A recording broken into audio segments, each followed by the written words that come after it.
لیکن اصل تقویٰ کیا ہے؟ وہ اللہ کا ڈر ہے کہ میں نافرمانی کروں اور میرے اندر اللہ کا ڈر پیدا نہ ہو کہ کیسے ہو۔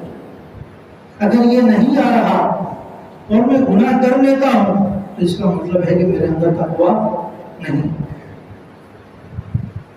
میں ٹی وی دیکھ لیتا ہوں، میں نماز چھوڑ دیتا ہوں، میں رمضان المبارک کا روزہ چھوڑ دیتا ہوں، تو مجھ میں ڈر اور خوف ہوتا ہی نہیں، تو اس کا مطلب ہے کہ میرے اندر تقویٰ نہیں۔ سیدنا بریدہ رضی اللہ تعالیٰ عنہ سے ایک روایت آتی ہے کہ ایک قبیلے کی ایک عورت تھی جو نبی اکرم صلی اللہ علیہ وسلم کے پاس حاضر ہوتی ہے اور عرض کرتی ہے، یا رسول اللہ مجھ سے زنا ہو گیا۔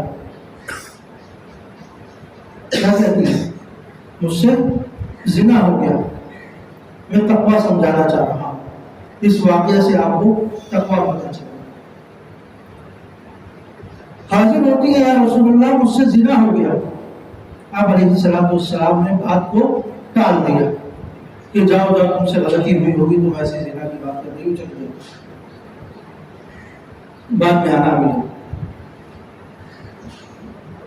کیونکہ آپ علیہ السلام کی خواہش نہیں ہوتی کہ کبھی میں اس پر رجم کی حد جاری کروں، آپ اس سے بچنا چاہتے تھے۔ کچھ عرصے کے بعد وہ دوبارہ آتی ہے جب پیٹ کے اندر حاملہ ہو چکی ہوتی ہے اور بچہ آ چکا ہوتا ہے۔ عرض کرتی ہے، یا رسول اللہ میں نے زنا کیا اور اس کا نتیجہ یہ نظر آ رہا ہے،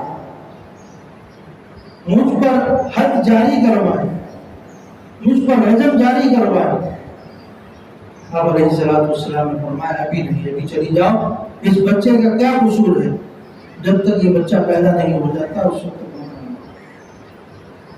یہ مزید 9 مہینے اور ہو جاتے ہیں، بچہ پیدا ہو جاتا ہے، فوراً لے آتی ہے اور اس کو لپیٹ کر، یا رسول اللہ بچہ پیدا ہو گیا، اب مجھ پر حکم جاری کریں تاکہ میں نے جو گناہ کیا ہے اس گناہ کا ازالہ ہو سکے۔